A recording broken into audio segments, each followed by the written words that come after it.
Welcome, family, to the Mid-Range Game Podcast. I'm your host, TJ Lindsay. This is where we give you the game from the mid-range. You know what they say. Sometimes you gotta love them from a distance, but not too far away, because we family over here at the Mid-Range Game Podcast. So we're gonna go ahead and get it set off real quick with the Gym Bangers. That's the first section where we give you the highlights from the week. That's the best crossovers, the best dunks, the dimes. You already know how we do it. Let's get right into the plays. We got the first play. We got Steph Island. AD gets stranded without a lifeboat. Somebody send SOS. Rescue that man. Then we got PG-13 driving. I hope he got insurance. Where's Cliff Paul when you need him? Then we got Zion. He working on a new album. At Baseline Studios, I had a dream, I said, about who he said. I think we need Drake for the hook one more time. Then you got John Collins right before the inauguration, Statue of Liberty. My country, 'tis of thee. Then we got Treyway. Just throw it up, Treyway. Just throw it up. Nice assist from Trae Young to the big man. Then DeJounte getting back. Ice bucket challenge. Get up. The ACL challenge, he breaking legs. Right to the basket, hit the brakes on him. Sped it back up. Then we got Ja. He couldn't make it to the Ashanti versus battle, but he's still down with Murder Inc. Off the alley-oop. Ja Morant. Then you got Luka, the new Jerry. He like he work at Subway with that rap pass. He like he work at Subway. To the unicorn, he eating fresh. Then don't let him go back door. He going upstairs. He's going upstairs. Then we got Donovan Mitchell. You want something from the stout? Never mind, I already left. You need something? Never mind, I'm already gone. Then with the dime, then you got the king taking the bucks to the bank, making a deposit. That's the game winner. And that's our Gym Bangers for the day. Let's get into the next segment. Welcome to the pull-up. Had to switch up, throw a hoodie on. It's a little cold back here, man. But let's get into it. The first topic we're gonna talk about, R.I.P. the legendary Hank Aaron. Passed away, 86 years old. Probably the best baseball player of all time, at least definitely one of the best baseball players to ever live, ever play the game. So definitely a big loss right there for us, man. It's a lot of stories coming out that Hank Aaron actually got the coronavirus vaccine about 2 weeks before he passed away. Now I know he was older and he was up in age, but that's a story to keep looking out for, man. Y'all stay safe out there. But continuing with the whole COVID thing, you know, the NCAA is actually about to shut down a lot of college basketball games because of the COVID. It's getting so crazy.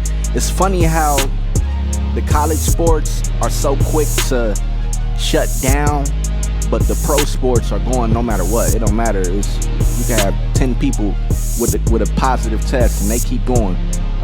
Definitely probably a money thing, but continuing on. Did y'all see the story about Donovan Mitchell and Shaq? Did everybody see that interview? It was on TNT. Donovan Mitchell, I think he had like 38 in the game. He goes for an interview with Shaq, and Shaq was like, I don't think you got what it takes to take this team to the next level. And you can tell Donovan was hurt by that. It hurt him. And I think Shaq was just trying to give him some constructive criticism.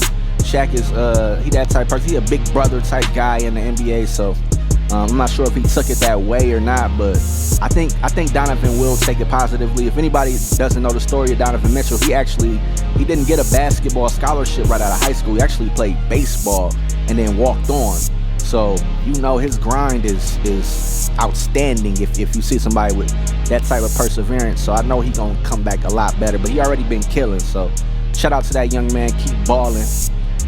Speaking of the Jazz, they're actually, I think, the second best team in the West right now. Second best record in the league, I think.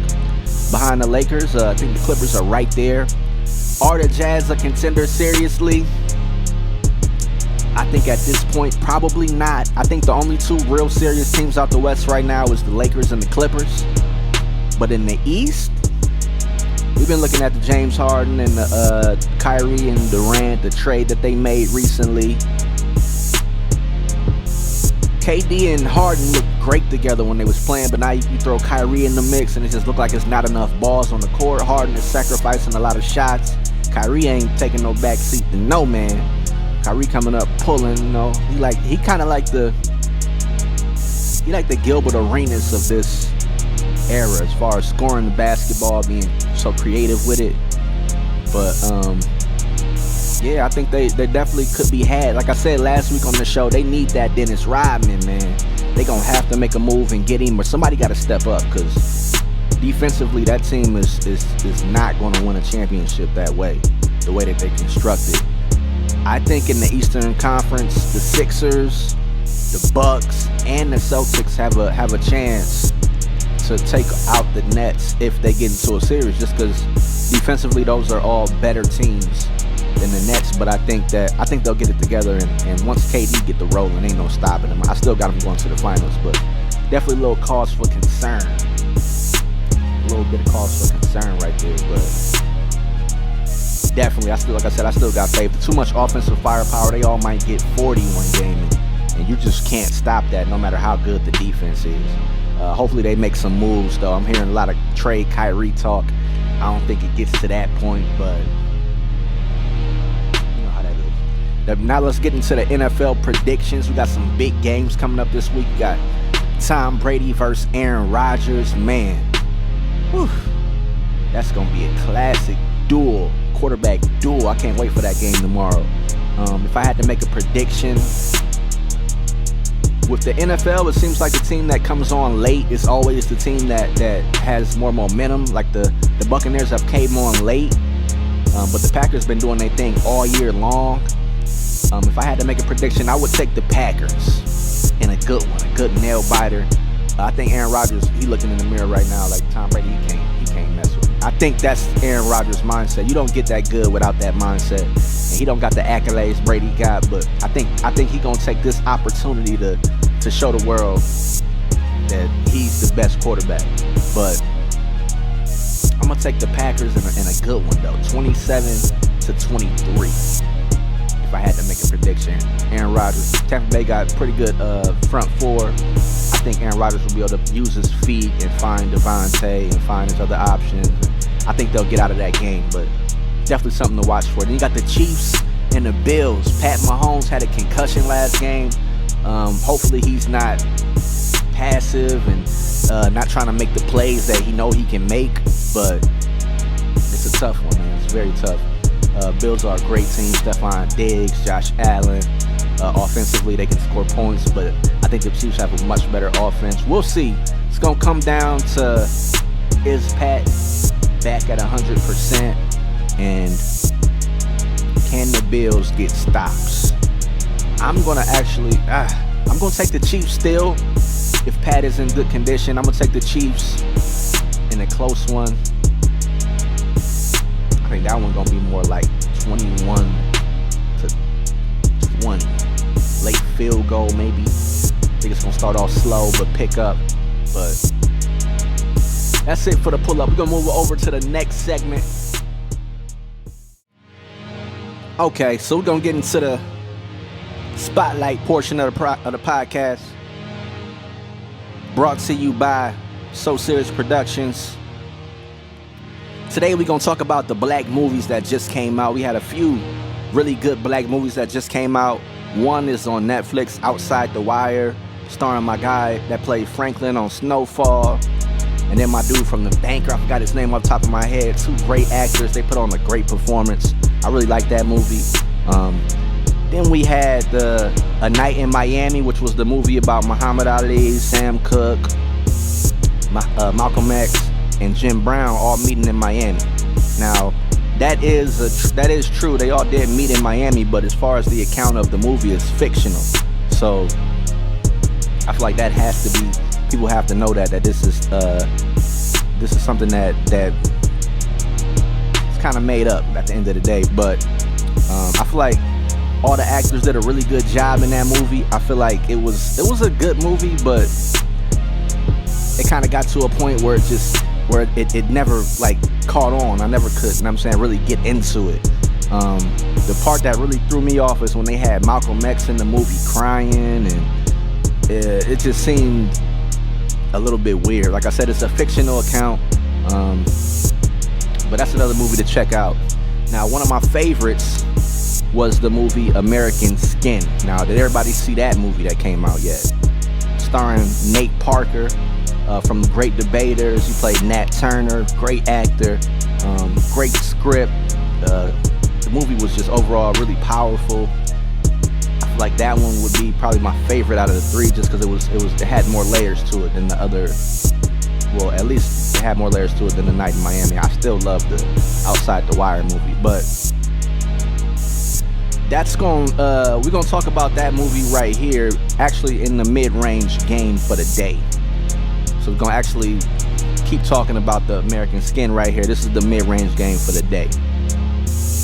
So one of the biggest messages that I got from that movie was the part about forgiveness. We as black people are a very forgiving people, no matter what happens. It could be a great atrocity. It could be just things that are unnecessary, like a cop killing a little boy, like the movie's about. And Nate Parker, spoiler alert, he took matters into his own hands.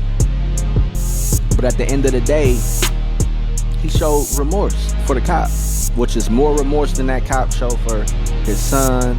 And he had the power in his hands. The ball was in his court. He could have did it a few different ways if he really wanted to. But at the end of the movie, another spoiler alert, he ends up getting killed for trying to.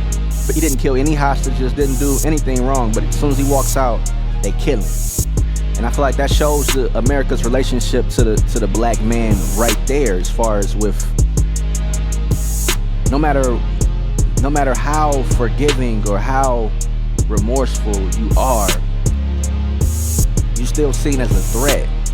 Like they had hashed it out. Everybody had a much better understanding of the situation. The police was understanding the citizens and the inmates, and the inmates had a better understanding of the police, and they all were coming together. But it shows that it's bigger than just the police officer that's pulling the trigger. It's the system.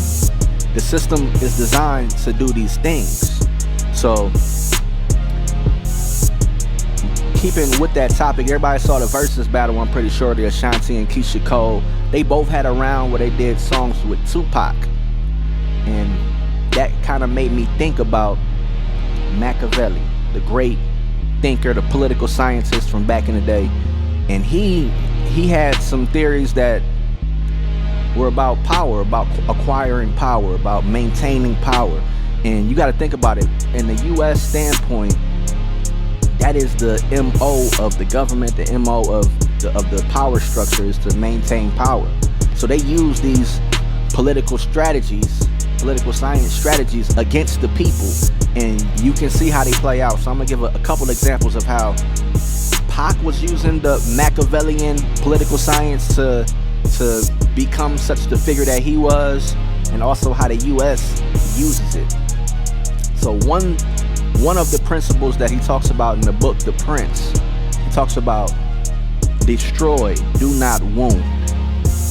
As you can see, it's like let's say two armies are going at it. Let's say one army gets the better of the second army, and they got like 10 warriors left in the second army, and instead of killing the rest of the warriors, they let them leave.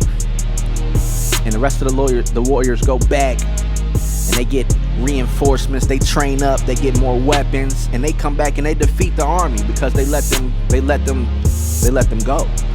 That's the same thing that happened in the American Skin movie. As soon as Nate Parker took his foot off of the gas, just like that, he was gone. Why do you think cops shoot to kill? Why do you think they taught to shoot to kill and not the wound? How come nobody's getting, the leg wounds?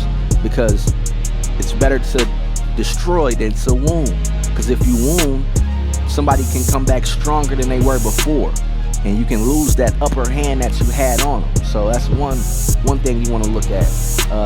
If we want to look at it in a Tupac type of manner, look at Tupac in the Hit 'Em Up was one of the most disrespectful diss songs ever. Pac wanted to destroy Biggie. He wanted to end his career. It wasn't I'm gonna take a shot at him. I'm talking about his wife. I'm talking about his kids. Bad Boy as a record label staff and as a crew. Talking crazy, you know what I'm saying? And that's one of the Machiavellian tactics that Pac used. Another Machiavellian tactic we can talk about. It's better to be feared than to be loved. If you look at the police, what do they do when they pull you over? First thing they want to do is they want to establish their dominance. They want you to respect them. That respect is more important to you than you liking them. The police get complaints every day. There's people that's complaining about the police doing things to them every single day. And nobody does anything because the fear factor is more important than the love factor. And if you want to look at it from like a Pac standpoint, Pac did the same thing. Pac was animated. He was that person that was, I'm saying, a lot of people that don't know Pac would look at Pac from the outside looking in and be like this kid, he's an animal. If you look at some of his interviews compared to other ones, and it's better to be feared than loved. That's one thing that you gotta understand in a political science standpoint. Next one that we're gonna talk about, be the man and the beast. If you look at the US government plays the man and the beast. You gotta think about it. We live in America, land of the free. My country is the we stand up. You know what I'm saying? We got all this America the beautiful, America the great, the pursuit of happiness. All of these terms that are like really human, you know what I'm saying? That are really like down to earth. But that same country that uses all of these catchphrases and promotes all the beauty has the most prisoners of any country in the world. That country has most gun violence in the world, one of the highest rates of gun violence in the world, one of the highest rates of poverty in America, right here, America the beautiful. So America plays both sides of the fence, being the man and the beast. Next thing we're gonna talk about, be present. That's one. So with Pac was present, meaning that he was on the ground. He was on the ground floor with the people. Pac was in the hood. He was with the people in the hood. He spoke for the community. He said Thug Life was an acronym to where what Pac was trying to do is he was trying to not infiltrate, but he was trying to be like Jesus. When Jesus came to earth, Jesus walked with the people. Jesus wasn't bougie. He wasn't. He could. I'm king of the world. He could have gotten Parliament and hung with them people if he really wanted to. But Jesus was with the people. That's what Pac did. And if you look at it from a political standpoint, these police don't live in your neighborhoods, but they present every day in your neighborhood. It's much harder to control a people or to have power over a people if you're not present. And that's another political science tactic that's used every day on the people. They present.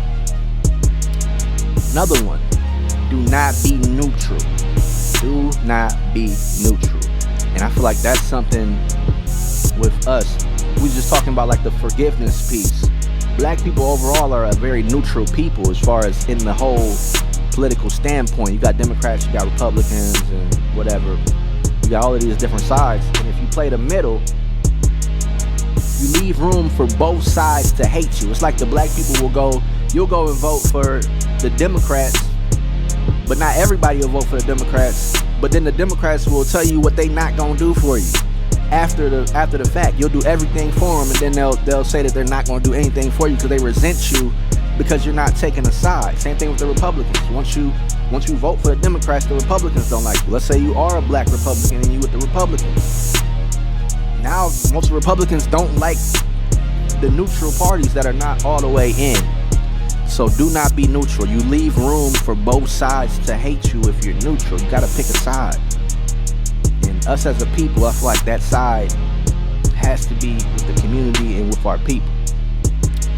But If you look at it in a Pac standpoint, Pac is from the East Coast. Pac is from Harlem, born in Harlem, grew up in Baltimore. He could have been neutral in the East Coast, West Coast beef, but he picked a side. I'm West Coast, and he was the face of it. See, I'm the face of it. I'm not neutral. He knew Biggie before everything. Now, you know, they had the little drama and all that, but he knew Puff, and he knew everybody on the East Coast. He was always in New York. He shot Juice in New York. My man Butter M in New York. All these movies before he went to jail and all that stuff. So he could have been neutral in that situation, but he decided not to. Another Machiavellian tactic. And you just gotta see that these people, in the political standpoint, they playing chess. We out here playing checkers because we think that one person dying actually benefits a group of people. It can. If you look at it in a standpoint of trying to take over power, what is war for? You killing innocent people, but it's to acquire power. They playing chess, we playing checkers. Just like in The Wire. If you look at Marlowe's tactics, they're very Machiavellian. But back to that famous scene in The Wire, they playing checkers on a chessboard. We just want to play the game. They just want to play the game, but they're not playing the game the way that the system has designed it to be played, and that the power structure is playing to maintain the power structure. It's chess, not checkers, man. So I think everybody needs to read up on their political science, man. Understand, especially in business, because the competition in business, you have to know these tactics. The Prince is the book I was just talking about by Niccolo Machiavelli. But that's the mid-range game for the day, man. Chess, not checkers, man. Study the political science realm, man. Stay learning. Stay focusing. Keep your peace, you know what I'm saying? Be happy. Whatever you got to do to secure your happiness and set your goals and set your standards and know what success looks like to you. That way you can achieve it. Because a lot of people, they say they want to be successful, but that's it. That's such an ambiguous way to look at it. You got to define success.